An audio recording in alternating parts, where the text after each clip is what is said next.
Everyone is present and accounted for. All right, Mr. Murphy, if you want to go through the agenda, I'll turn it over to you for now. Thank you, Mr. Chairman. Good afternoon again, Chairman and Board. The first item on the agenda today, we're going to hear from Jeff Fansler, who's the Deputy Director of Winston-Salem DOT, who's going to provide us with an update on some transportation planning initiatives and some projects, whether those be infrastructure projects, whether those be long-term projects that are on the long-range transportation plan and those kind of things. So with that, I'll turn it over to Jeff, and I believe he might have a presentation for us, or okay, so I'll turn it over to Jeff and he'll share his screen and just go over those items. Thank you, Chris, and good afternoon, Mr. Chairman, members of the Planning Board. I will do my best. So I was told I had no more than 15 minutes, and I take that as a challenge. So I have a stopwatch, and if I go a minute over, I will count that as a problem. So bear with me. I'm going to try to share my screen here. What I thought I'd do is, most time you just hear me ramble on about a site-specific, problem or traffic congestion issue. So I thought it might be good to kind of give you an overview real quick of kind of our role within the city and departments, and then I've got a couple slides that I'll go over for some planning initiatives and some high profile projects that you may be interested in. And then I'll be happy to answer any questions that you have about those projects should you want to do that. So if that's what the chairman would want to do. So I'm gonna share my screen now and we'll get right started here. Let's see. And share.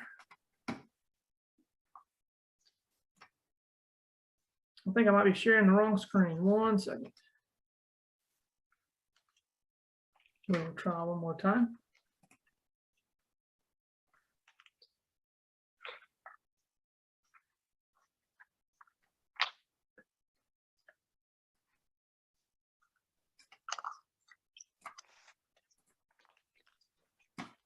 All right. Can I have a quick nod that everyone can see the presentation?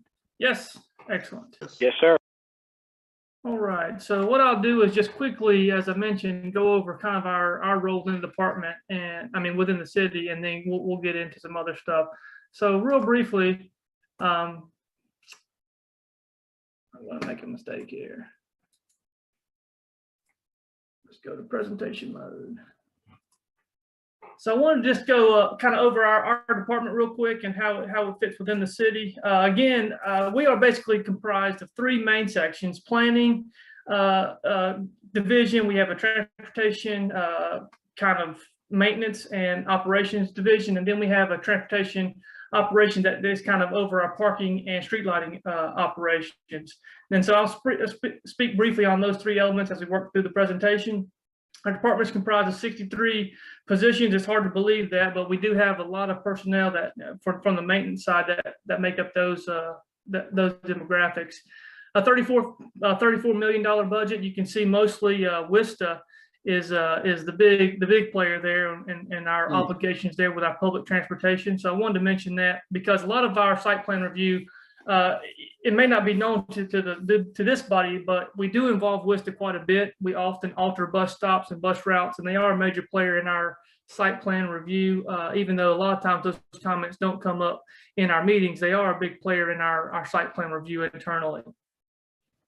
So traffic, let me speak real briefly. This is where you guys probably are most familiar with what my role and what I do in regards to the site plans and this body.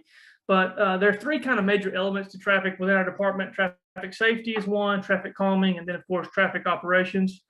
So our kind of overarching governing kind of how we operate within the department is really a low-cost approach to safety, and we're able to implement more and do more with our resources with that approach. So basically, we combine safety concerns with everyday traffic engineering. So what we mean by that is we basically take our budget, we look at low-cost measures within our operational boundaries. Like, we've inherited a lot of older and aging infrastructure, and we look at that as development comes in or as projects come in, and we see what basically is low-hanging fruit, and we attack those first. And so that's a kind of our first approach. We use available tools, like I mentioned, signs, signals, and pavement markings. We do all that work in-house, and it's proven well for us to be able to manage over 1,000 miles of city streets.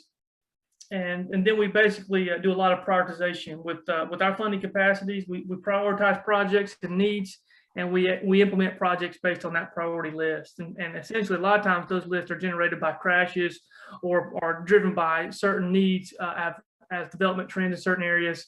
We look at how those things are changing and the needs of an area.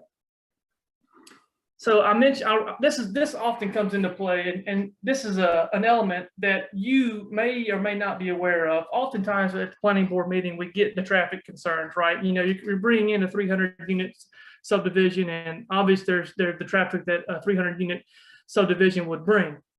So when you guys approve something and city council then adopts and approves, and so these things get built, what happens, right? Those traffic concerns don't go away. So the city does have a traffic calming policy, because those traffic problems, like I mentioned, they don't go away. Sometimes they change what we thought they may be, or sometimes they may be worse than what we considered up front. And so we do have a traffic calming policy. And this area of traffic calming is where our department spends a lot of time. We spend a lot of time with new developments. We spend a lot of time with aging developments. And our policy actually breaks it up in two different categories: for new developments, 1, and 2, existing neighborhoods. And we analyze it based on those parameters. And there's a whole policy on this of how we investigate the needs. We come up with a plan based on certain type of measures. There's about 30 or 40 different options. Basically, our policy outlines where the neighborhood could petition for some type of improvement to help with traffic speeds, volumes, cut through, pedestrian concerns, a number of calming needs that our policy specifically targets. And so I wanted to mention that because there's an element as we continue to build in our city. These traffic concerns don't just stop at the planning board, or we don't address those with the development. You know, patterns change, tendency change, you know, neighborhoods. Then through our policy, we have stub streets that get extended through future development and so traffic needs. While one development may satisfy those, when we connect 2 or 3, or we continue to build out an area through another phase, those often come back to our department to figure out those traffic concerns. So wanted to highlight the traffic calming policy as a big part of, once the sites get developed, our work doesn't stop there. Traffic operations, this is another element that I think you guys probably are aware of that we do, especially with our review of what, you know, traffic engineering and traffic impact studies, which we require often of developers to provide our department. And we do a lot of this in-house as well. We do some engineering studies, signal warrant analysis. We're looking at volumes, data, crashes, and see what intersections need improvements, the turn lane lengths, doing a lot of delay analysis. You guys have heard me say many times, the level of service is this, or the level of service is that, and you can expect X amount of delay. All those are things where we work with the developer up front. We do our own analysis, and we kind of coordinate that to understand what traffic is, what it will be once it's built, and then how we address whatever improvements may be needed to mitigate those concerns. So all those are part of what we do. And another part ongoing, and we've seen this more and more come in handy, is the implementation of our traffic signal system. And what this allows us to do is basically do a better job monitoring our signals that we have often required developers to build. We have almost 400 signals that we manage daily, and they all report back to Union Station. Hopefully you all have had the opportunity to view our new Union Station office building, and this facility here helps us manage those signals operation. We have over 30 cameras and access to NCDOT's over 100 cameras in this area, which all come back to this facility, which do help us monitor. For example, there was I'll just give an example about some work that we did out on Burke Mill Road where we needed some more data. What we did was we pulled some cameras in and we analyzed the data in this facility here. And it was a big tool, and it was all site plan driven. Some concerns that we had with some major development that was planned, and we used some of our capabilities with cameras and our traffic signal data to help analyze those site plans and projected traffic needs. And this facility is a big deal for that.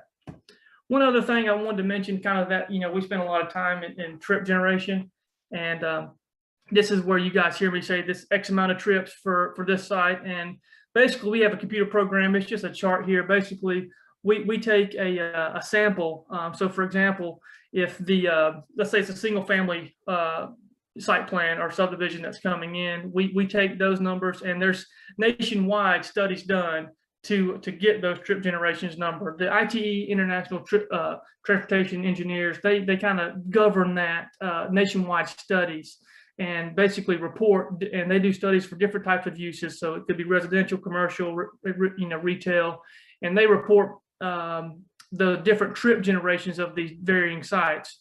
And so those studies are used to calculate and estimate expected trips. So when you hear me say we expect this site's going to generate 1,000 trips in a 24-hour day, it's done based on this. We have a computer software where we punch in, if it's office, how many square foot they're building, if it's residential, how many units they're going to build, and we put some governing parameters on it, and we use that software to help generate the site traffic. So I'm just going to jump through some of this other stuff. I don't think it's too important for this group. I wanted to mention traffic maintenance. I know this has come up in our meetings a lot. About the maintenance of roads, the maintenance of infrastructure. Now, DOT and I still refer to it as streets. We are two different entities, and I wanted to make that distinction. DOT, these three maintenance efforts of signal, signs, and markings really are our maintenance initiatives. The maintenance of streets, like for resurfacing, pothole repair, curb and gutter, sidewalks, the maintenance of those things really doesn't fall under our scope. It's housed in our traffic field operations division. And I know those distinctions often get kind of questioned as we look at developing some streets that have some poor pavement conditions or certain existing infrastructure that may need improvement. And we have to coordinate those improvements with other departments. I just wanted to make those distinctions that our department really is tasked with maintaining the signal, signs, and markings from a day-to-day operations standpoint. I mentioned real briefly WISTA, that is the biggest part of our operating budget. We have 58 buses, 32 fixed routes, 42 minibuses with basically our Transaid services. This is a big operation. It is really housed within our department, but it is managed by its own general manager, and it's really a standalone entity that does report back to our department. So we do provide oversight for that division, but it is very much a standalone operation. Mention the hours. So here's where I want to spend just a little bit of time as I try to wrap up here. Transportation planning. So this is a whole nother hat that our department wears. And I think Chris did a good job kind of giving some preliminary idea about this. This is really where long-range planning and how we forecast need in our city as we grow and develop of what's to come, what our infrastructure needs to be. And we spend a lot of time, we have a lot of staff devoted to this daily. This is and I say this kind of, but this is really not the area I spend most of my time in, but it's something that I'm certainly a part of. But basically, the city of Winston-Salem is a part of an MPO, which is our Metropolitan planning organization, and it is really comprised of an area much larger than Winston-Salem, basically some surrounding counties of Davidson, Stokes, and some other areas that and I can share those boundary maps with this group if it's so needed. But essentially, it's the boundary of a planning organization where we determine the infrastructure needs and plans for growth and how we project out. So it basically, as it's mentioned here, it's to carry out the transportation planning process. We do have a governing board, the Transportation Advisory Committee, and so there are some elected officials, including Mayor Joins, that sits on that body, and other elected officials through the various jurisdictions. King, there's some in Davidson County and others that also sit on that board as we look to plan, not just here in Winston-Salem, but a lot of what we do is regionally, and is why we include other boundaries with that. Again, so it's basically, we look at things in a minimum of 20-year planning period and how we project our growth within those 20 years. And we have to update these plans every 3 to 4 years. That is really a federal requirement. And we just went through a transportation plan update last year. And so we have a brand new document. And why is that important, right? So every time that I come to this body and I say, hey, we need to widen this road 18 foot from center and install curb and gutter and sidewalk. Well, that probably showed up on that transportation plan. That's a need that was done and generated by this, by our study, by our transportation plan, identified in our transportation plan. And then we apply those needs to the development world. So that's how we connect the dots. So when we come to you and we say that these improvements are warranted based on our transportation plan, This is what we are referring to, which are these documents that we update every 3 to 4 years. Again, a federal requirement, and we do that throughout the MPO.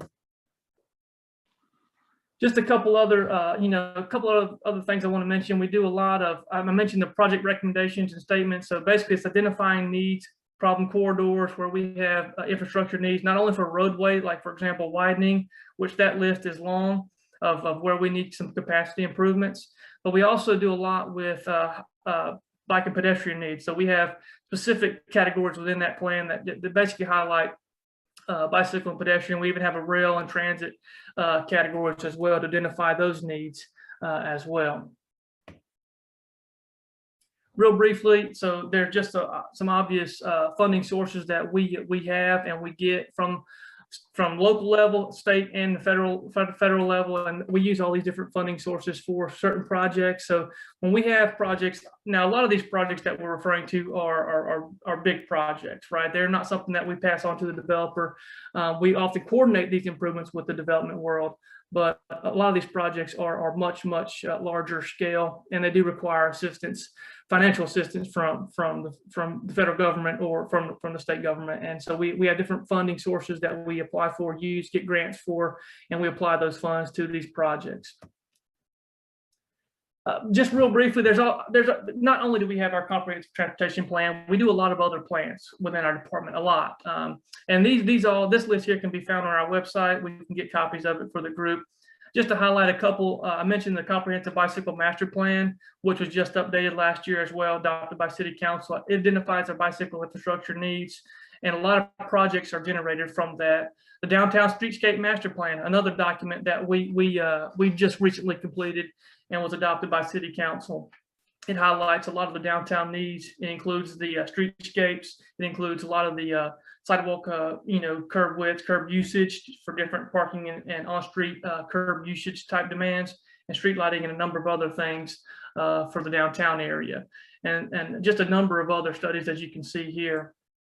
And now, lastly, I wanted to go over just some projects. So that's just a lot about our department, kind of different subsections of the department divisions, but really, I think the devil's in the details, and some of these projects is what you may be curious about and what I'm happy to discuss in more detail should you see fit. But I wanted to highlight some of these, and each one of these projects are significant, and so I didn't get into the weeds on these for fear that it may not be wanted by the group, but I'm happy to answer any questions you may have. So I'll briefly run through this list. The Business 40 corridor enhancements, and you may say, well, we just finished Business 40 project. Yes, we did. But you may not be aware the city has another project that was funded by the 2018 bonds that will further enhance that project. And it's basically landscaping, it's lighting on all the bridges. So if you ride down now, you notice that none of the new bridges across Salem Parkway have streetlights, and that's a big element. There's also a significant budget for artwork, and we're working with the Public Art Commission for that. And so there's all kinds of elements like that, and what we are calling basically enhancements to take a beautiful corridor that, we've already partnered with Creative Corridors. We've got these nice pedestrian bridges with the arches over the parkway, but we're going to take it another step further. And that project was funded through the 2018 bond, and it is in the design phase. Two other projects that you probably have heard of at least are the two-way conversion projects, both for Liberty Main Street and 1st and 2nd Street. Now, those projects are complicated and very much involved. So if specific questions I'm sure that you may have, I'm happy to answer those. But again, we're basically taking 1st and 2nd Street and Liberty Main and making them two-way. Now, the 1st and 2nd Street is under construction right now, and you may say, I don't see anything but a mess out there, and you're probably right. But there's a big part of that project that we're working with Duke Energy on. They own and maintain the metal poles with streetlights and traffic signals downtown. So we have to coordinate all the traffic signal work with them, and that process is taking some time.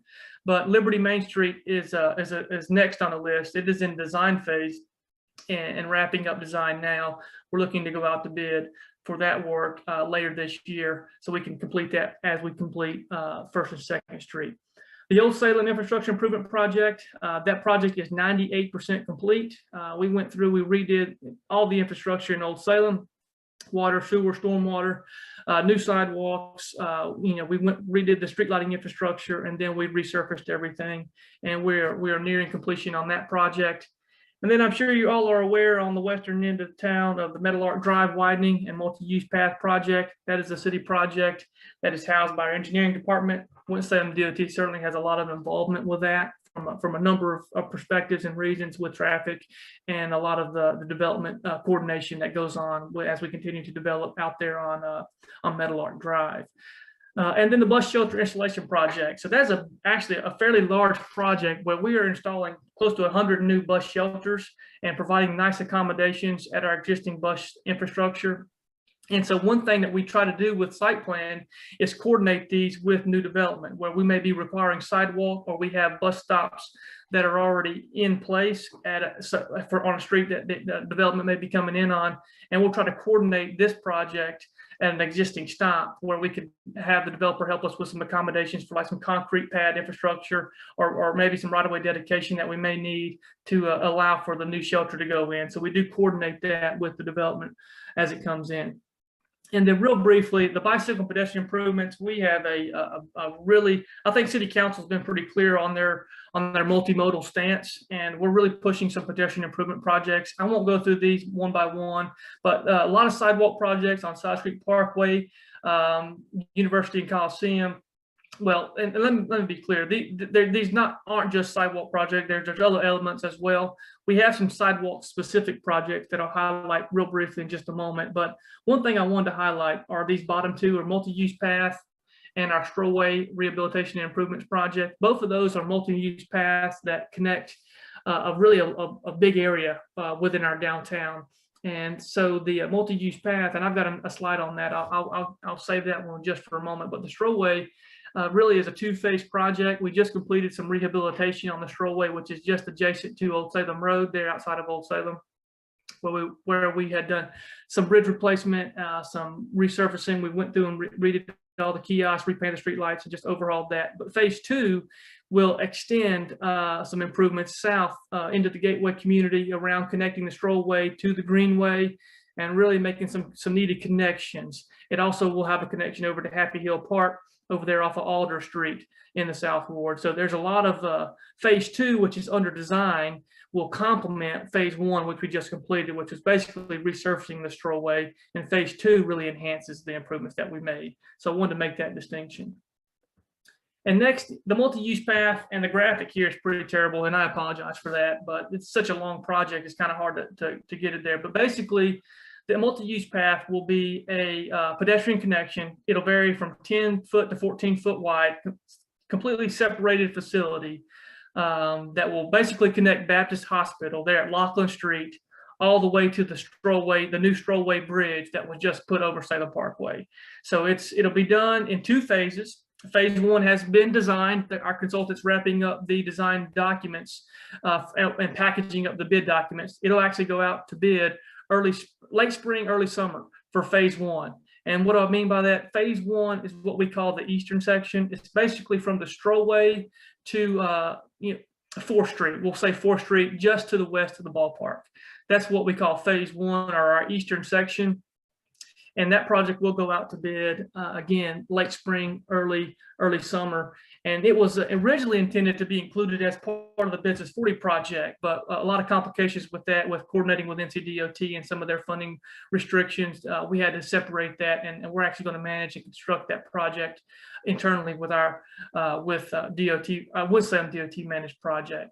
And then the western section, we are under design for now, and it'll be a significant design initiative. We have a couple of creek crossings. We have a lot of retaining walls as we kind of have to go across from 4th Street out to Laughlin Avenue. It also includes some rework of existing streets. We have to go within existing right-of-way and terminate a couple streets. So there's going to be a significant public engagement piece to that as we go through have to take some existing right-of-way and streets that we have to rework, cul-de-sac. But again, a lot of design efforts for that project. This is one of the highest profile projects that I think that we've committed to the city. It's bond funded, city council driven, and something that we've really working towards. And when it's all done, it will connect basically Baptist Hospital there at Laughlin Avenue all the way to the strollway, which again, right there at the new, just south on the south side where the bridge crosses over Salem Parkway there. And if you're familiar with the Peter Oliver site there, just south of the strollway there to the new Muse building, that's all where it will tie in together right there. So I wanted to highlight that. And then just lastly, the planning projects, a couple projects to highlight. The new Walkertown Road study. We're looking at some traffic concerns on that study. So we basically commissioned a study along New Walkertown Road, basically from MLK out to really almost Walkertown, and looking at that comprehensively and identifying some traffic congestion needs and different safety concerns with that study. So that's a study that's ongoing currently. We're also looking at the Salem Creek Greenway feasibility study, and that's basically extending the Salem Creek Greenway. There's a lot of environmental impacts and thinking about where we go and properties that we impact with that study. That's very much still underway, and we don't have a lot of we haven't nailed down a new alignment. Otherwise, I'd show you of what we are planning. But there's some options that we're looking at and trying to figure out for environmentally what makes the most sense with extending the Salem Creek Greenway. And then same's true for the Long Branch Trail, which would extend basically from MLK north almost to 25th Street. And so that's that'll utilize an abandoned rail line there and extend that project all the way up to almost 25th Street. And I will mention with that study, we're also looking at the possibility of some type of future passenger rail streetcar type that is included is the feasibility of a potential streetcar in that area as well, and maybe some development trends that could benefit from type of passenger rail in that regard. I mentioned a lot of sidewalk projects. I won't belabor this group with that. You could see the list there. These are some are very small, maybe a quarter mile, and some are almost 2 miles. Size Creek Parkway probably and Polo Road being the two biggest sidewalk projects. And I'm sure there may be some questions on that, but I don't want to take too much more of your time. I told you I tried to do my best. I think I went maybe 2 minutes longer than I wanted to, so I will tack that as a loss for today. But I'm happy to answer any questions that you may have. That's a lot of information. I always struggle with where to draw the line on these, but I'm happy to answer any questions that you may have, and I'm here for you. And Mr. Chairman, I'll turn it back, or Mr. Murphy, turn it back over to you. Thank you very much. Thank you, Jeff. I'm sure there may be some questions, so I'll turn back to the board. But I really appreciate that presentation. That was very thorough. Like I said, it was a lot of information. But with that, I'll open it up if there are any questions of the planning board members. I had a question. Mr. Fansler, there you are. Thank you. That was really informative and great information. I learned a lot. Just had a question as you were talking about the planning initiatives. Do you have some, can you let us know just kind of in a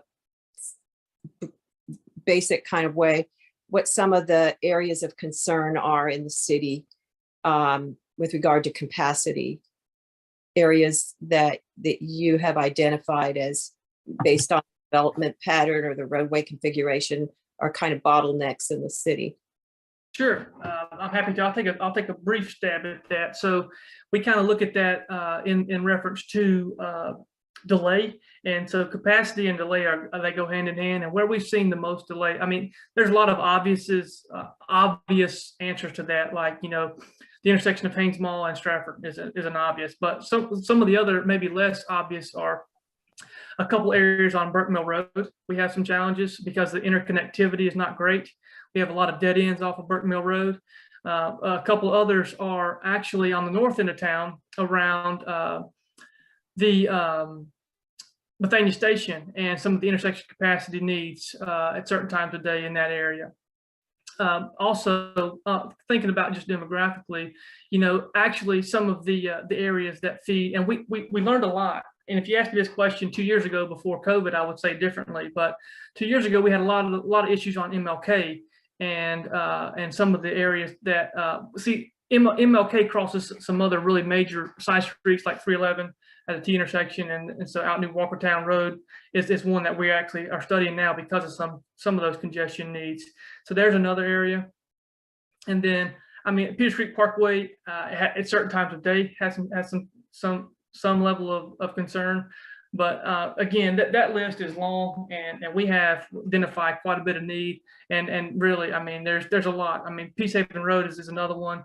There's and really, you have to think about it not as a road, but as a segment. There's oftentimes just segments of projects that need to be improved, not necessarily a corridor.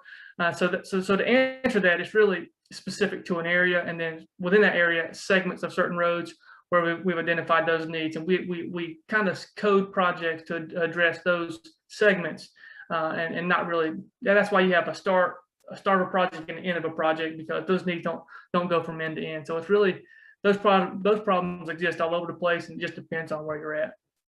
Okay, thank you. Yeah, this is Brenda. We hear a lot about in our cases of people asking for the traffic calming, like in strictly residential neighborhoods. How do you make a judgment? What criteria do you use if that's a good option or not? Because it always seems like it'd be a good idea, but there's got to be some parameters you look at, or ways. There is. Yep. That's correct, Ms. Smith. There is a specific policy, and basically there's certain criteria, and you have to generate a score.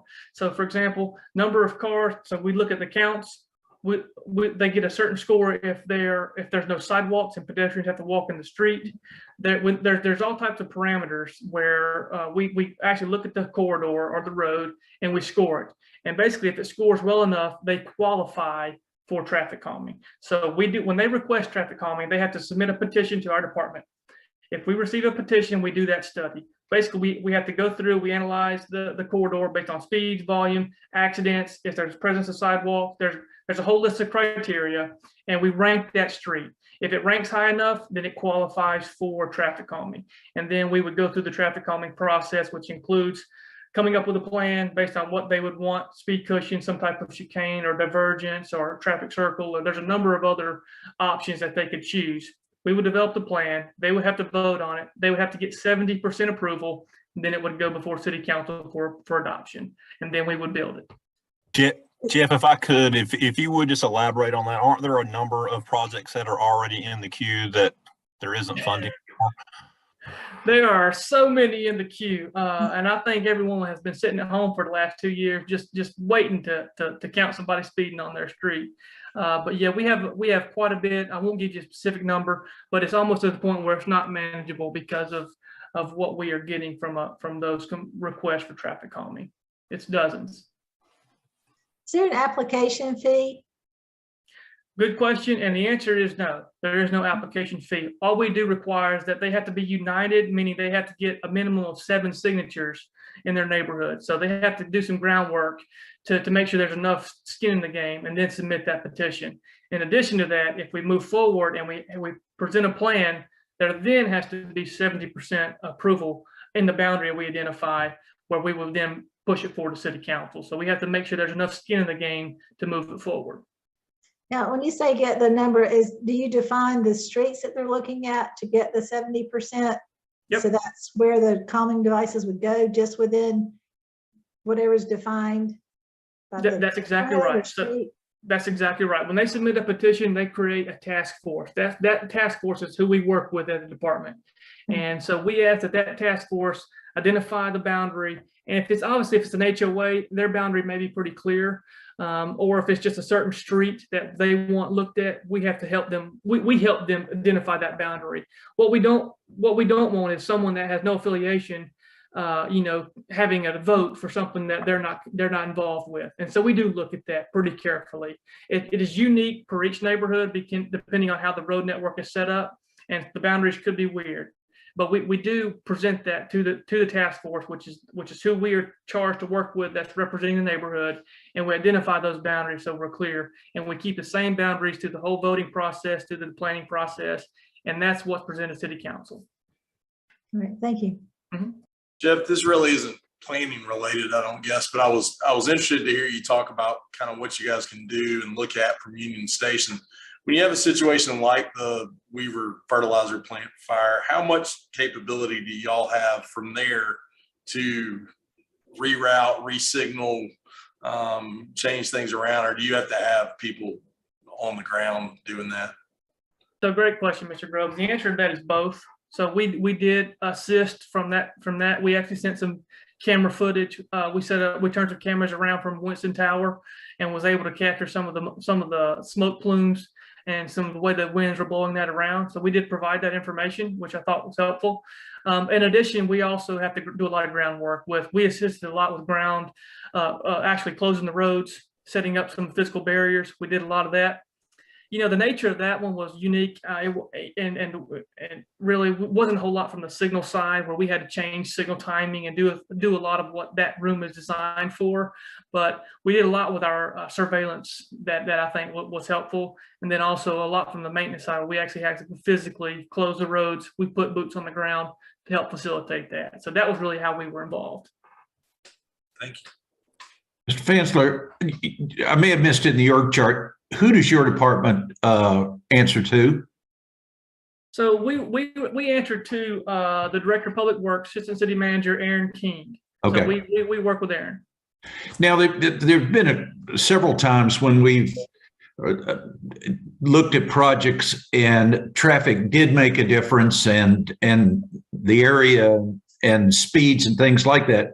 But I know I've been frustrated several times because you're talking about what you do have control of, but oftentimes the speed on the road seems to be something you don't have control over. So I'm gonna try to answer.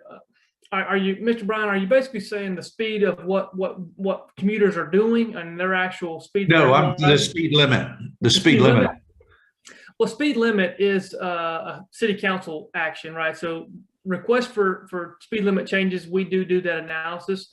And let me just tell you, for example, when we get a request to lower the speed limit, let's say it's 35 now, which is statutory in our city limit, 35, and a neighborhood or our street wants to go to 25, just for example, which is a common request we get.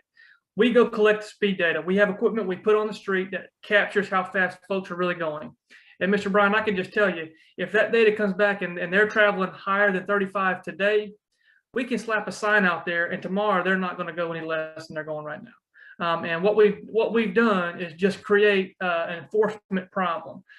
So now that's not always true. We have to think about that. But by and large, if they're traveling 37 miles an hour as an average speed today, then and we pass that, at a 25, then we know day one we're going to have a compliance issue in perpetuity. So while we can certainly present that to city council, and ultimately city council can make that change, it would go into city ordinance as a change. We have to communicate those concerns, and so we're all transparent. So, but that is, we do have a process for that. But are all the streets in Winston-Salem under the control of city council?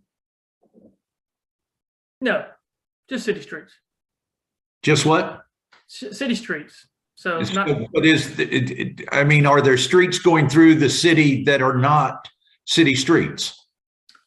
Absolutely. The NCDOT owns and maintains quite a bit. There are also. Yeah, I think that's where the confusion happens, is that Sure. there are thoroughfares that we seem not to be able to slow the traffic down, even though we're having a development or there's a rise of the hill or something like that along the way. And I don't know how to solve those as we get into those. One thing we do is work with NCDOT. So they do often do concurring ordinances where they would also, like, we've run into this where a certain street may be partially city maintained and then partially state maintained, and we work with them.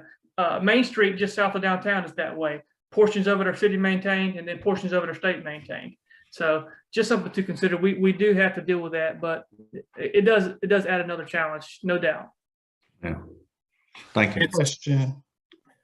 Hey, Jeff, on your comprehensive transportation planning slide, you mentioned rail and transit, and this is a long range issue, but I just was wondering, I hear talk about the Winston-Salem spur on the rail line, great of Amtrak.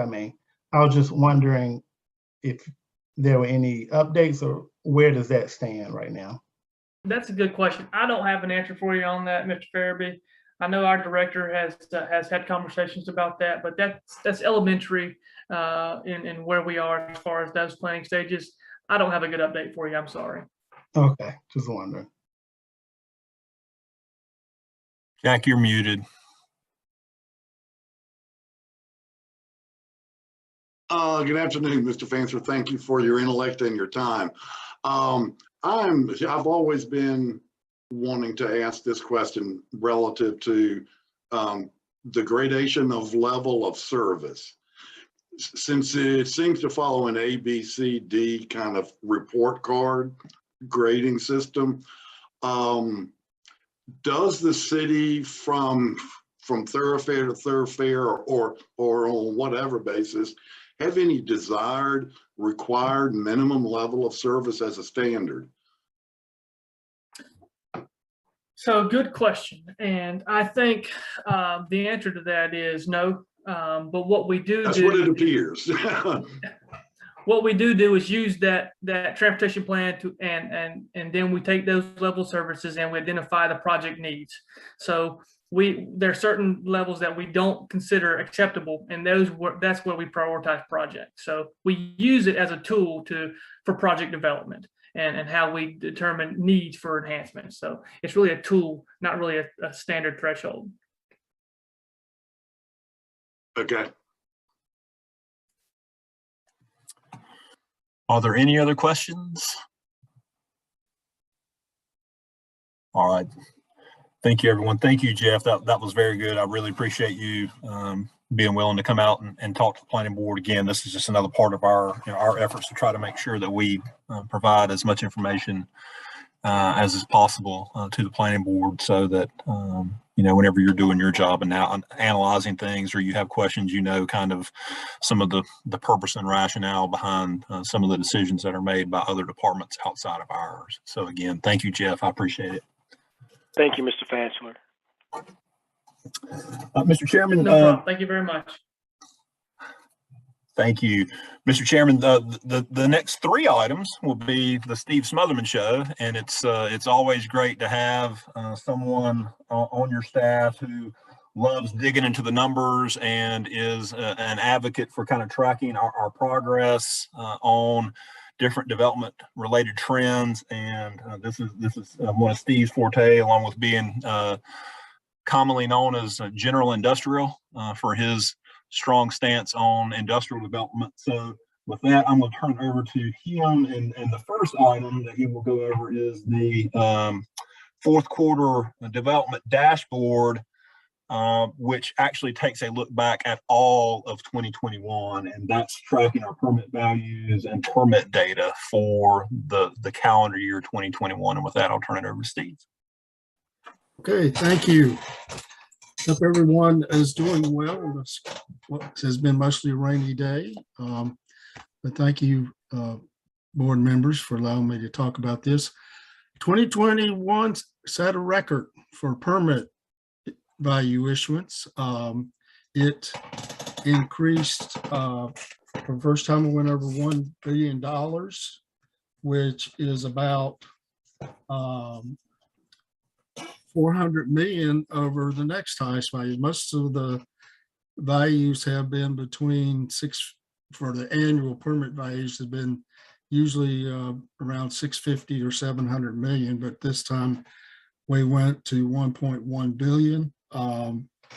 And I thought we might have a chance for a record after the second quarter, which I'll get to in a moment, but I didn't realize, I had no idea that we might reach the $1 billion threshold, but we set a number of highs doing that.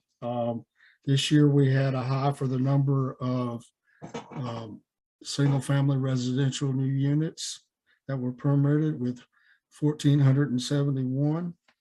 We had the total residential permit value also set a record at 429 million, as well as non-residential permit value, that is commercial, industrial, institutional, etc., also set a record with 678 million.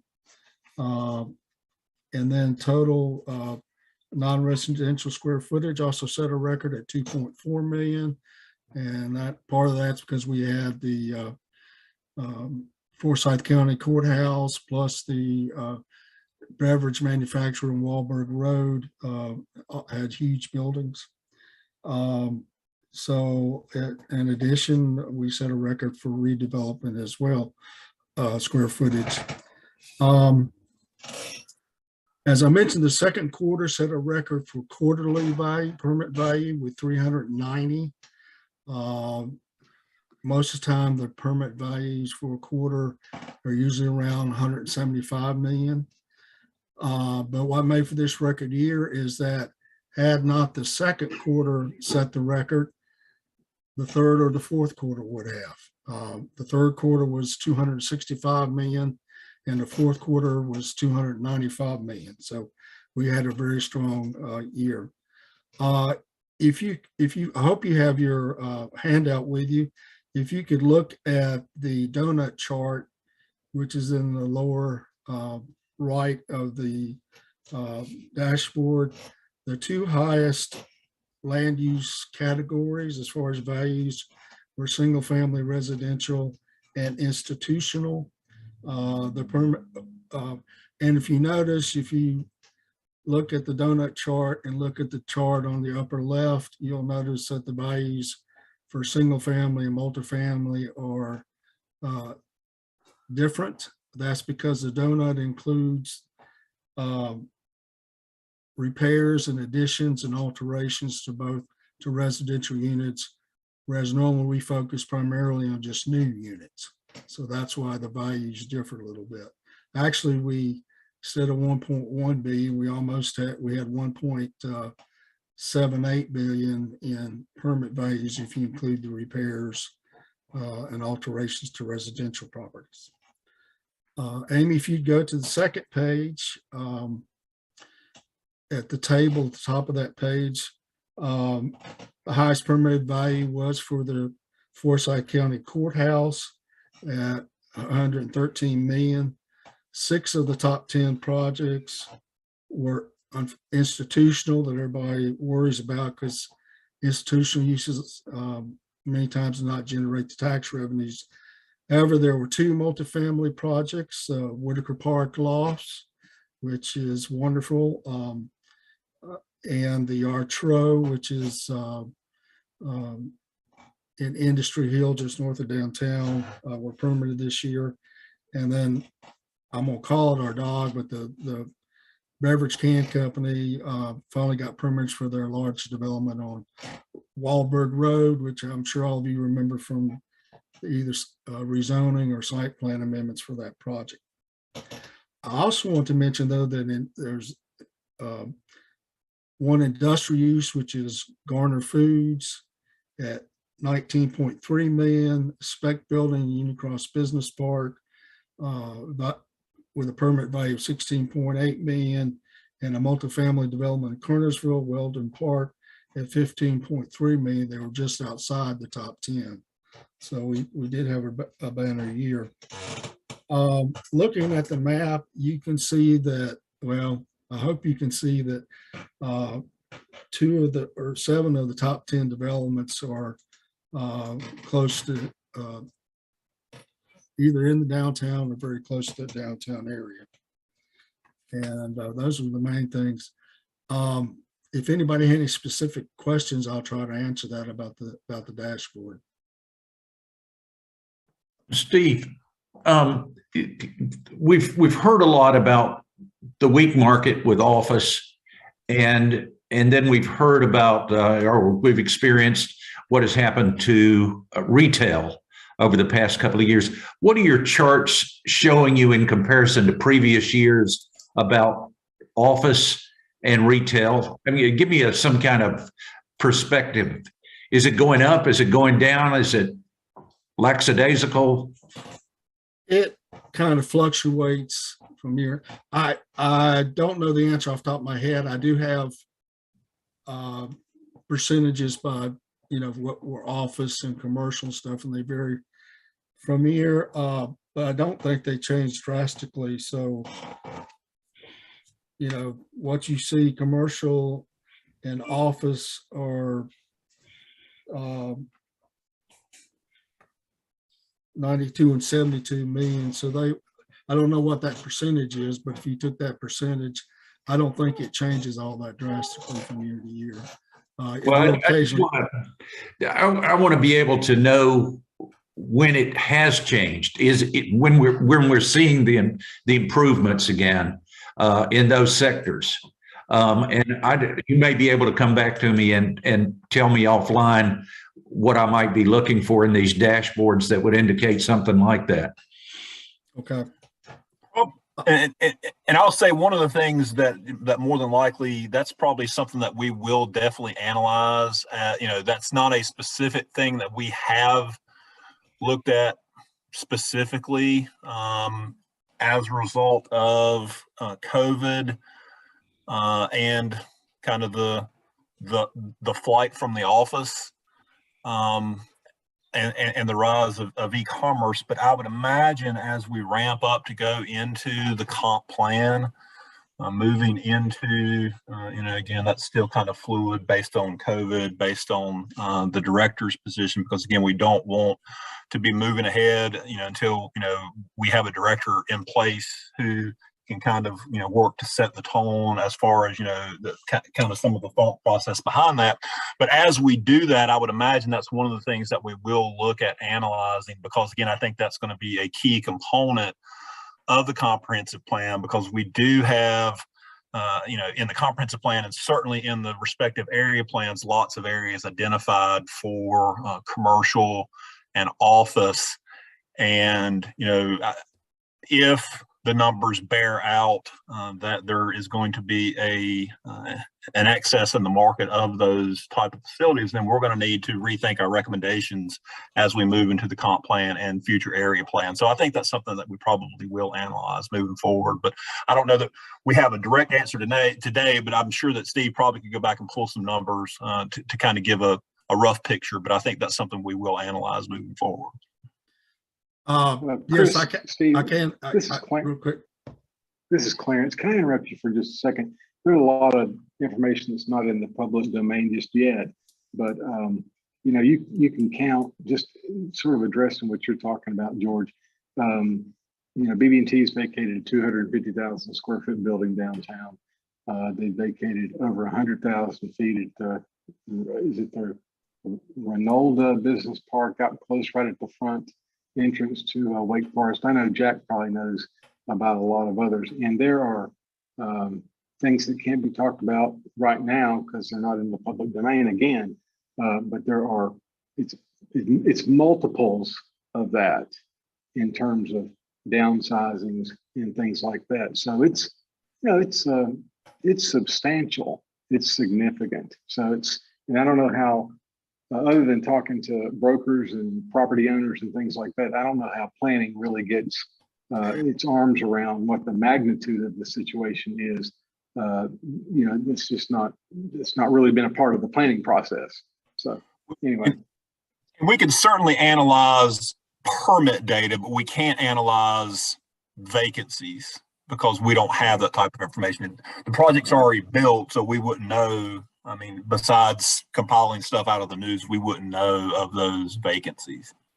Yeah, but for planning purposes, like you said, I know you're going to be looking at it because it certainly could impact your planning policies with respect to, you know, commercial office building, for example. Or and going back to traffic, it will affect that. Sure.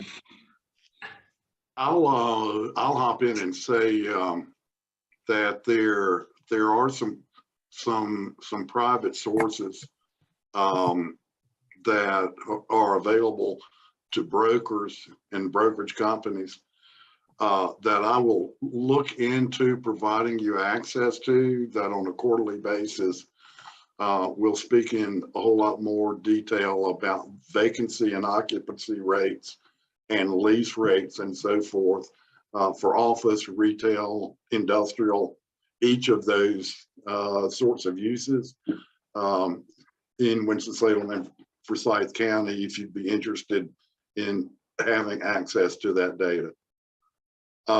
I was also just going to say, because like Steve, I'm almost a masochist when it comes to numbers. I think it's real good that I think it's great actually that we have a snapshot of ourselves from year to year to year to year.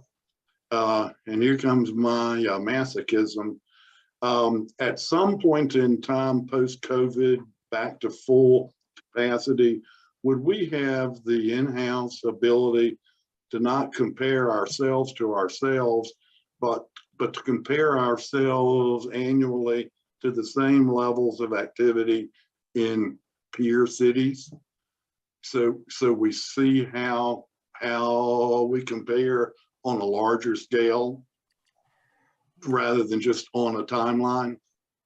Probably not to this type of level, but there is the city of Winston and I think most of the other 10 or 12 large municipalities in North Carolina do participate in the UNC School of Government benchmarking project, which does look at a lot of that data. It looks at permit data. It looks at number of inspections, number of permits issued. Yeah. So, we do have that. It would it would be hard to, and even doing those numbers, it's not every jurisdiction is apples to apples. Case in point, whenever we do a building inspection on a 24-unit apartment building, that's one building inspection.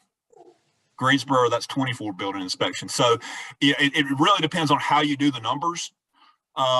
So even those I would just be looking at dollar values. Yeah, well, but again, it really depends on how they permit it, and we lump redevelopment into commercial redevelopment, even though some a lot of times it's a mixed use project, there may be residential in there. It's just really hard to it's hard enough for us to do our data. I couldn't imagine trying to tackle the data of our peer communities and try to decipher that.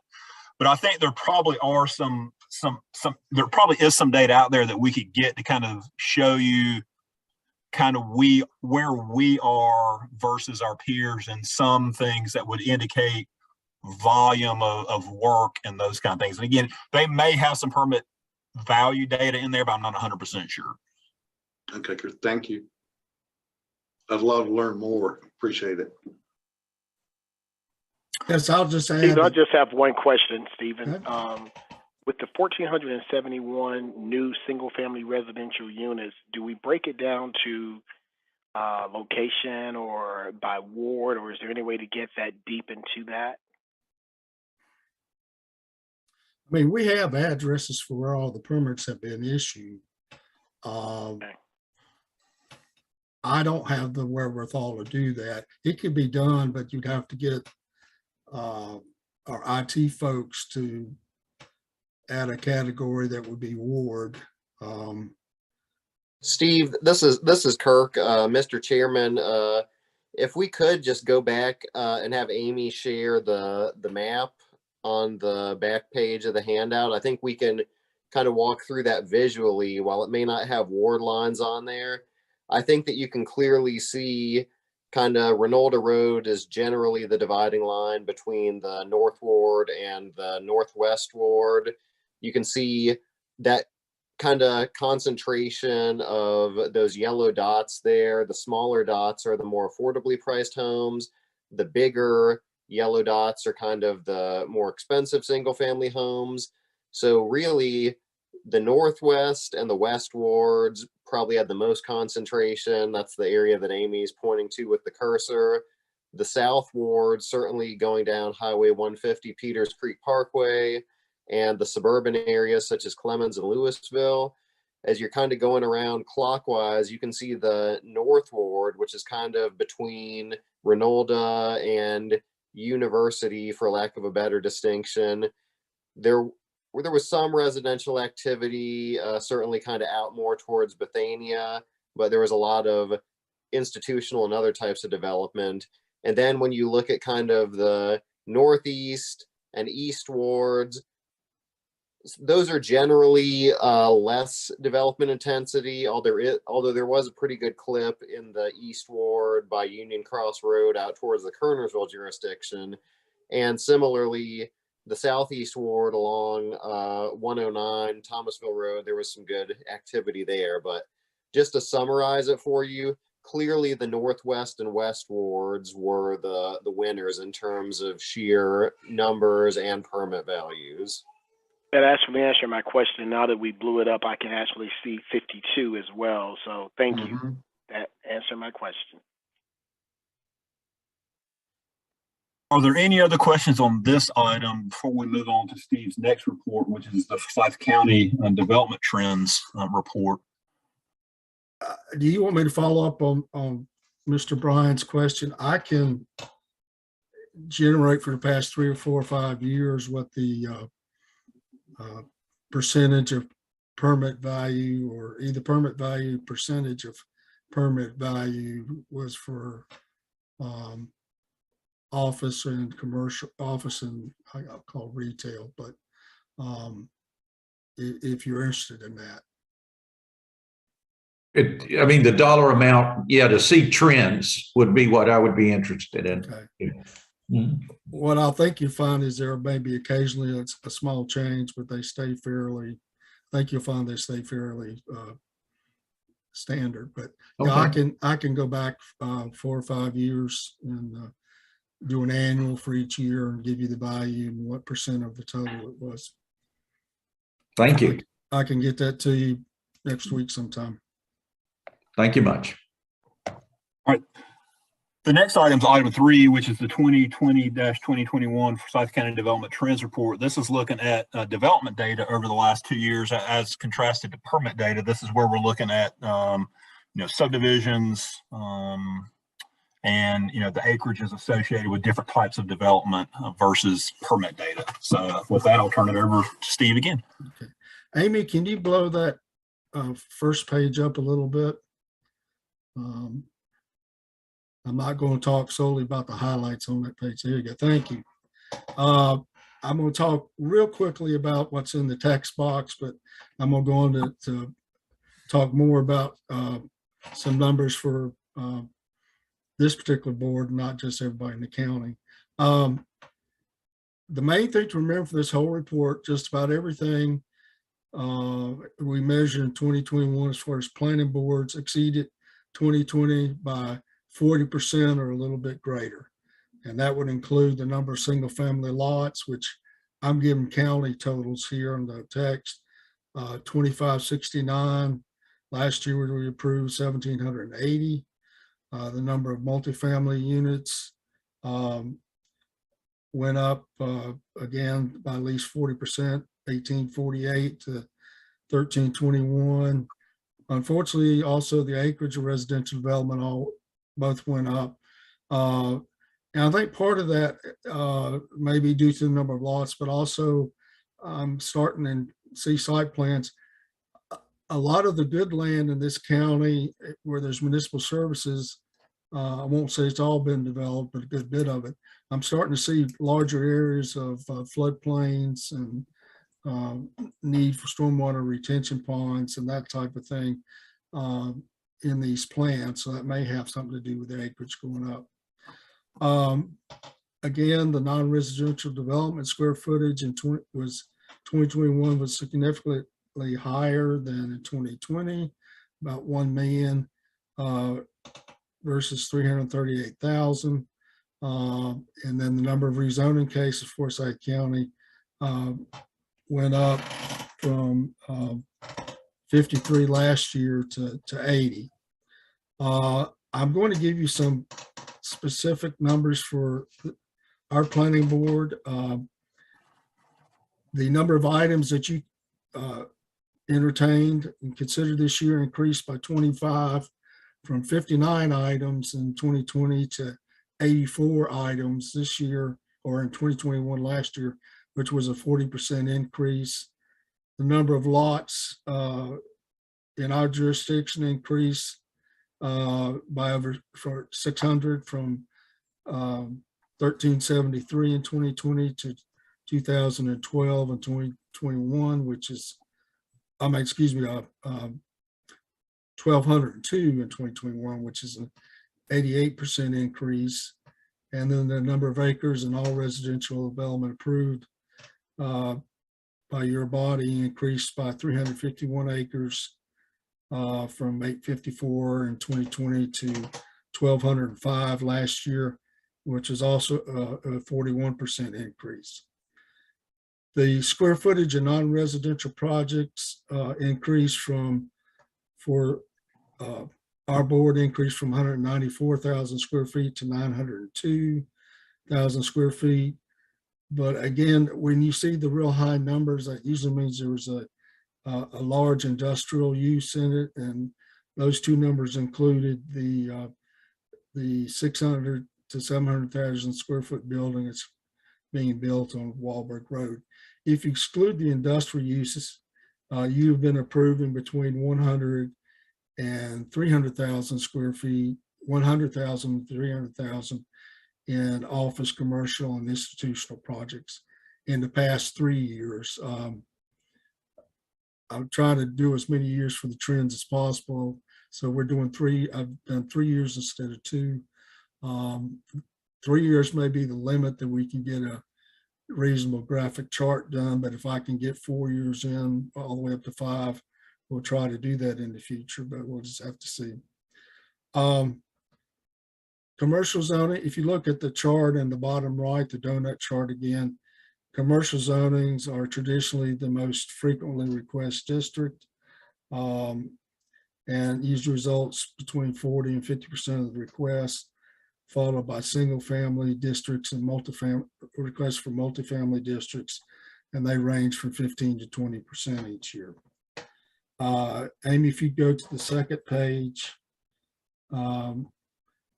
we list the top 10 residential developments and tell what type they're on that page. And 6 of the top 10 are in Winston-Salem. So we're still doing it. And Amy, if you scroll down, you can see where the location of these developments are. They're actually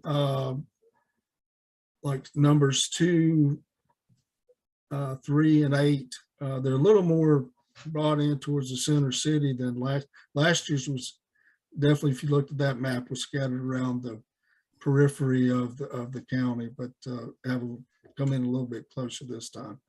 The one that's downtown was the Metropolitan Village that you approved their rezoning, where they're proposing, I've got the numbers in the table, 325 apartment units, I believe. So anyways, and I'll be happy to answer any questions you may have on this.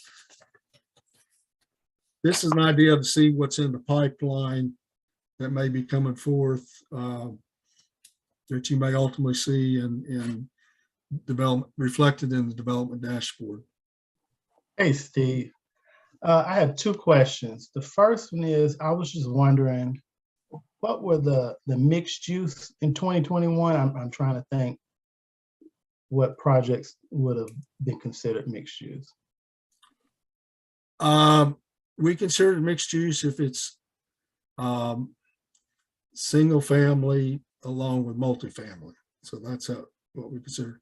If it's development that is a planned residential development and single family, I usually just count that as a single family development. Okay, because I was wondering if there were, commercial and residential. I just wasn't sure which cases would have been considered mixed use in 2021. I'm not sure. Did we have, well, Metropolitan Village was a mixed use development, which was in the downtown area. I don't know if there were any. Maybe the one on Meadowlark and Robin Hood, because they had apartments and commercial. Is that what that might have been? Well, yes, but that was reflected in last year's report, not this year's. Although you did do the, they did add some apartments to that development, additional apartments in that development this year, but they didn't change the commercial component. But that was reflected I believe is a mixed use in last year's report. Only other other thing, Mr. Farabee, we may have done some work in the north end of downtown. I'm having trouble remembering if some of those cases in the Industry Hill area were in the end of 2020 or the beginning of 21, but we definitely have done some rezonings during the pandemic in the Industry Hill neighborhood that would be categorized as mixed use. Okay, okay. And the other question, actually, I probably should have asked it on the other report instead of this one. I realized that. But it was kind of like Chairman Lee had asked about the housing.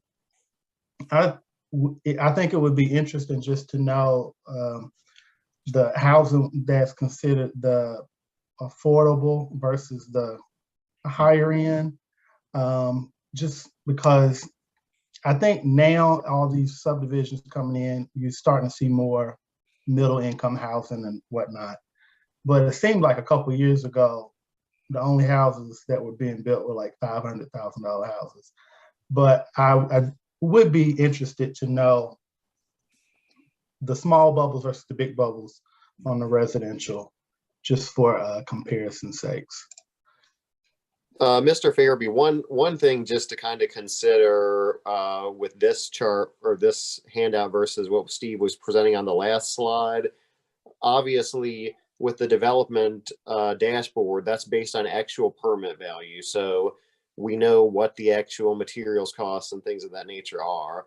Since this is more capturing rezonings and preliminary subdivisions as opposed to final plat reviews, a lot of this is more speculative in nature, and it may be a developer who's just trying to piece together some lots and land and then finding a buyer, either local builders or some of it may be done by a tract builder who has a development arm in-house, but it's generally kind of hard for us to capture that data with this kind of forward-looking subdivision activity.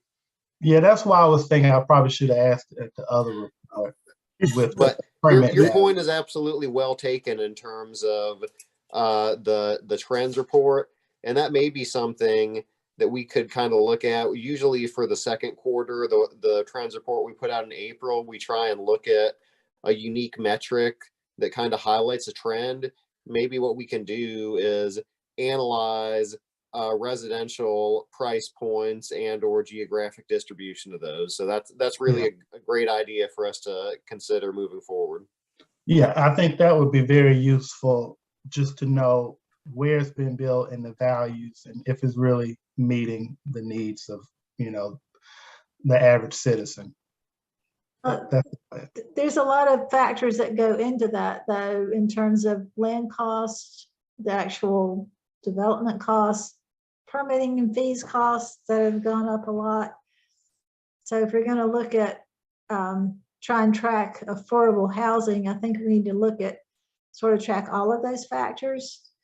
Like if land prices have gone up, fees have gone up, requirements have gone up, and then all of that plays into it too, as far as getting affordable housing. And I was also gonna say, yeah, I mean the development dashboard that we had, when you look at that overall map, the smallest dots that are on there represent $1 to $900,000. So obviously that's a very wide range. Some of those larger dots that were on there as residential were the next size up are between 900,000 and 4 million. Well, I mean, that's an even broader range. I think that is something we can look at, but also keep in mind, one of the things that's important to note is, again, this is declared constructed value of the single family residential home. This doesn't reflect market price. This doesn't reflect anything else. I mean, you hear I heard on the radio this morning coming to work, they were talking about the number of folks that are with vehicle shortage that are paying over MSRP, you paying more than what the manufacturer's saying the car's worth because there's the shortage. It's the same thing we're having in housing. So, again, while we can look at what the value is, that's not necessarily going to dictate what it's being sold for. I understand the value is completely different. I was just wondering if, say, permits could at least provide an idea of the distribution of permits and houses being built. I think it's certainly possible. That's something we do. I'm sorry, go ahead. So one of the things, since I am an affordable housing developer, the permit cost only sometimes is waived in affordable developments. It's not really changed based on the type of housing, nor are the construction costs really reflective of market rate versus affordable. Just so that you guys all know, all of those are going out of proportion. We are now building individual units at 200,000, and these are major developments of 90 to 150 unit developments. So the construction cost is no longer affordable. So it's no longer the proper mechanism to track affordability, unfortunately, nor are permits. So certain municipalities allow in like relief from permitting because you're affordable, but those are very generous municipalities, and that's a different mechanism than planning and zoning. And if I could add anything that would help also, I would say for anyone interested in what the prices are of homes that are selling throughout the city or in any particular area, your best source there annually is probably MLS. And I would be real happy if you like, on behalf of the board, to reach out to them to ask if some of that data could be made available to the planning board. The other thing I'd like to add is I think we're probably missing the larger boat when we think about affordable housing only in terms of new construction. I think the vast majority of the supply of affordable housing is in existing housing. And perhaps that might be borne out in that data from MLS. So if I can help any of you in that regard, just let me know. Happy to do so. Mr. Smithman, when I looked at this earlier, I was surprised at the decrease of residential in Kernersville. I sort of see Kernersville as a center of the triad, and with all the commercial development that's happening in the triad, that is really the center more than Winston-Salem. And of course, wanting the county to put more into infrastructure in that area. But why was there a softening there? And maybe some of our board members can help me understand that there was a big jump and then a drop right in the middle of the triad. Well, again, you're talking about area. I don't consider, what is it, 100 units difference, or it's less than that, 50 units, 50 unit drop, or maybe I'm looking at it, excuse me. Yeah, it's about 100, 150 units. I just see that as a fluctuation. Next year, Kernersville could be higher. So it's when it's real drastic that you might be concerned, but I don't think Kernersville's numbers are that far off. Okay. Yeah, I think they're within their normal range. So I don't see that as a major. Yeah, I mean, if they were to drop to 20 or 0, then yeah, I'd have to be concerned then. But when they're within 100, 150 lots of each other, I don't think that's a big deal. Okay. Are there any other questions on this report, the trends report?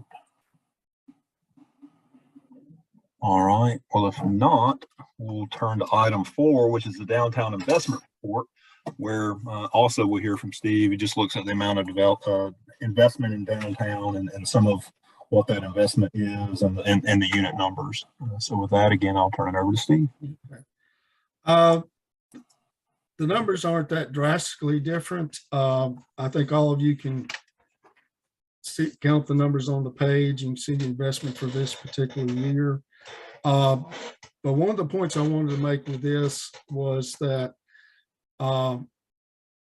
we need to relish this. I mean, we've had some boom years in downtown in the last 10 to 12 years.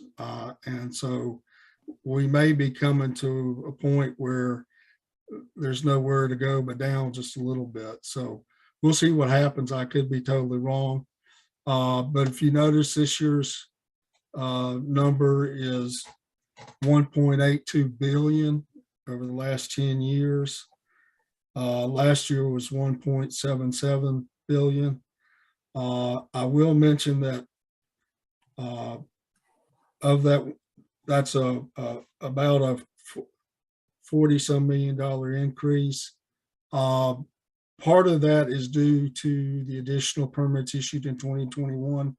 Part of it was some changes in values of projects in previous years that in research and just happened to run across. For example, the Easley was in last year's total valued at 46.8 million. The owner was quoted in the Winston-Salem Journal this year, or in 2021, excuse me, as being 60 million. So some of that, the price has changed. George, you'd be glad to know that there was a decrease in one of the items, Marshall Park, since it was being taken over by the city from Mayfair Partners. The cost of it, when they did the bid, came in lower than what we had last year by about $400,000.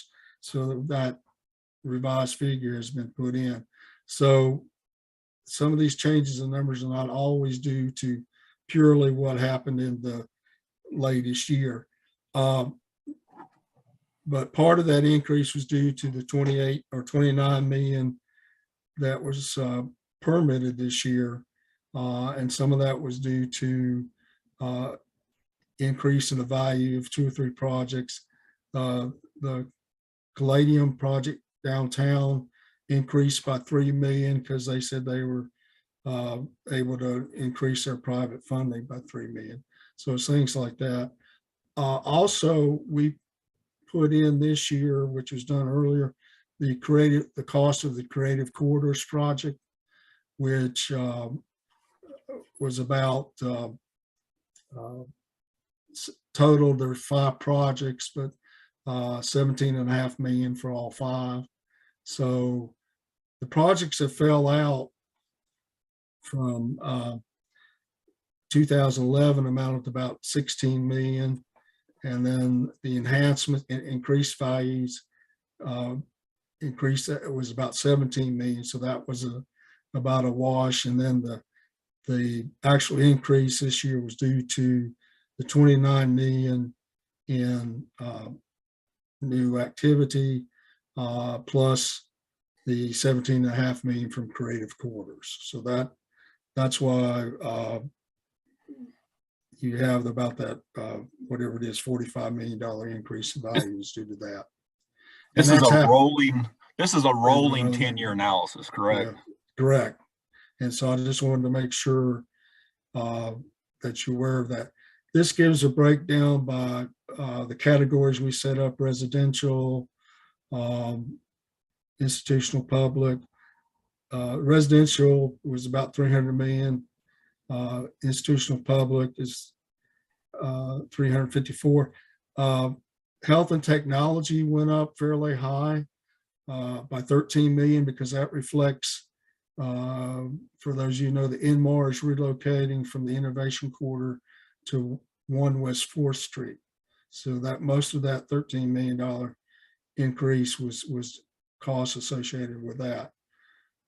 Commercial went up because of Sentinel Commons, which is a mixed commercial office use in part of the old Winston-Salem Journal headquarters. That's off of Spruce Street.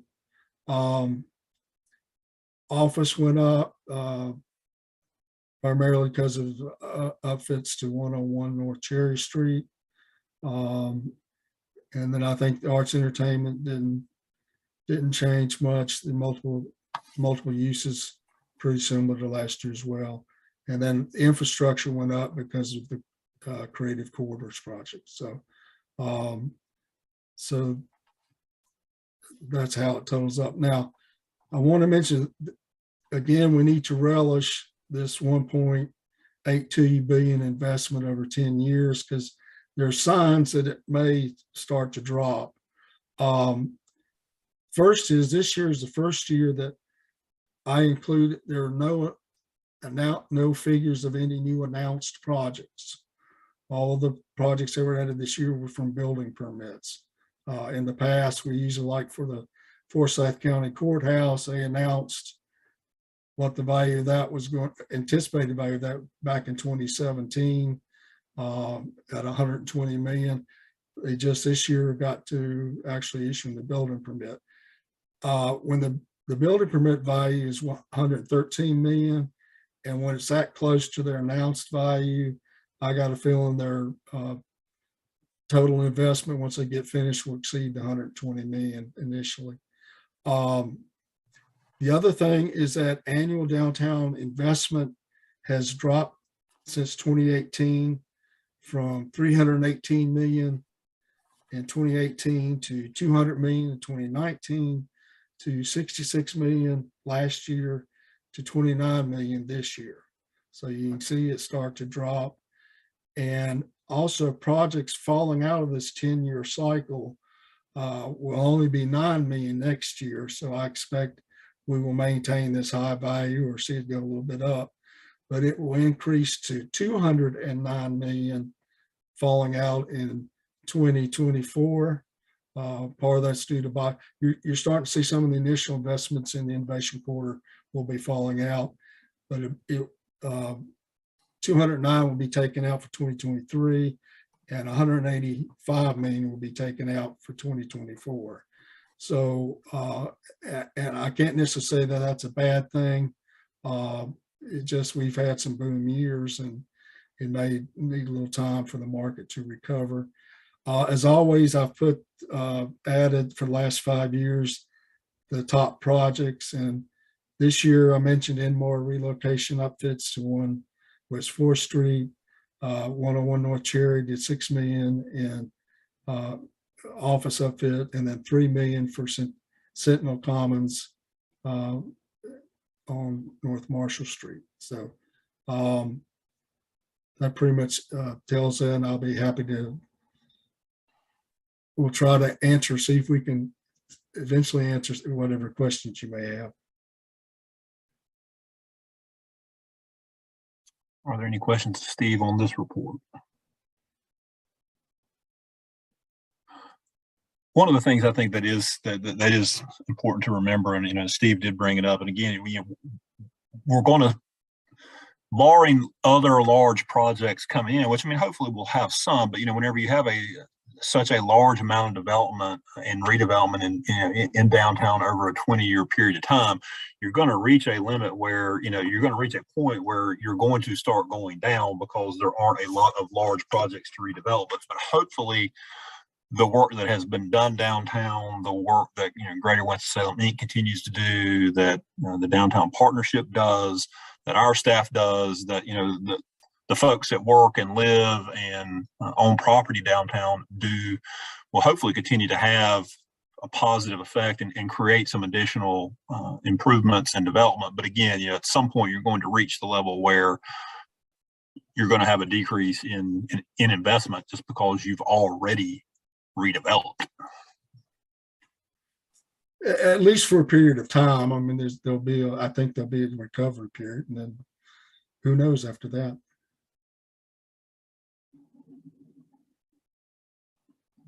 All right. Well, thank you so much, Stephen. That was great information. Thank you for your time and attention to the detail as well.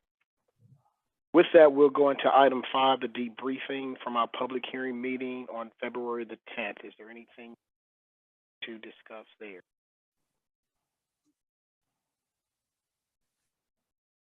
All right, we'll move into item 6, which is our staff report. Mr. Murphy. Thank you, Mr. Chairman. Chairman of the board, I don't have a lot, but I do have just a couple things. It was alluded to earlier when we were kidding around talking about our refreshments for March, but we will be meeting in person in March. We'll be meeting in the council chambers, and we will have the committee room as an overflow area for the public. I'm assuming that the seats will be marked to try to encourage spacing in there. When we decided to go to meeting in person, we, with city council going to meet in person, we knew that we needed to make that move as well. Marketing and Communications TV 13, they are working on kind of a hybrid that would perhaps allow participation from the public still remotely. We're going to be testing that some tomorrow with TV 13. If we figure out how to do that and how it's going to work, and council will be the guinea pig before planning board, what we will do is we will, in the notices that we sent out, we did not send that information because we don't know what to send at this point, because we don't know how it's going to work. We didn't want to promise that it was going to work. But if we figure that out, we'll do a social media push. We'll have some stuff on our website that will give folks information on how they could participate still remotely. But the planning board will be in person. The only other thing I will say about that is for March, we will do the paper agenda book for those planning board members that are new, that weren't necessarily on the board before COVID. The whole reason why we went to the iPads was because we were going to be like all the other boards and commissions and go paperless. So our plan is to go ahead and do a paper book in March, but to move towards the electronic agenda in April. So we will only publish the agenda in electronic format for April is the plan. The second item I have is staffing. Just give a little bit of an update there. You met Mark. I'm not sure if Mark's still on here, but we have Mark, who's Gary's replacement. But now we're going to lose Samuel. Samuel is going to leave us he's staying with the city. He's going to go work for community development as the Choice Neighborhoods project manager. So he'll be working very closely with Marla and the development team on that. So he'll be managing that project, and his last day in our department will be next Friday, March 4th. So we wish Samuel all the best. I'm not sure if Samuel's on here or not, but I did want to make sure that I let planning board know of that. The only other thing I have is planning board reappointments. Mo McRae has been reappointed to her first full term. She completed an unexpired term for the period that she's been on here. She's actually starting her first full term. Process. Excuse me? I said, thank you for being kind to me in the hazing period of that initial. Well, you've not had your first in-person meeting yet. Just wait. Yeah, you lucked up because nobody made you eat cashews while you were sitting at home. Oh, man, y'all. It's going to be a dream.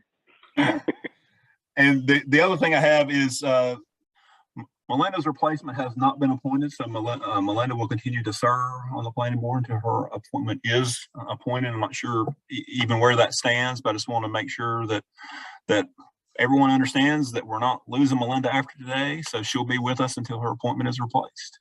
And Mr. Chairman, with that, that's all I have. Thank you, Melinda, for consenting to continue on until we find I didn't ask. I mean, no, I'd be happy to consent. Yeah. Chairman Lee can attest. Chairman Lee can attest that with the Board of Adjustment, Darren Rhodes was he went 3 years over his term until as the acting chair until his replacement was appointed. We won't let it be 3 years, but. Thank you, and Mo, congratulations. So with that, is there anything else for the good of the order? Is there a motion to adjourn? There's a second. All right, we're good. Ms. Smith, it was good seeing your dog this evening too. That's a big dog. No, actually, she's just a little 60-pound shepherd, but yeah, she's like, you're not supposed to be here now because I came home with a baby. So if you're here, I'm supposed to be getting all your attention. So she did for a very long time. She couldn't stand it. Okay, everybody have a great evening. We're adjourned. Thank you all.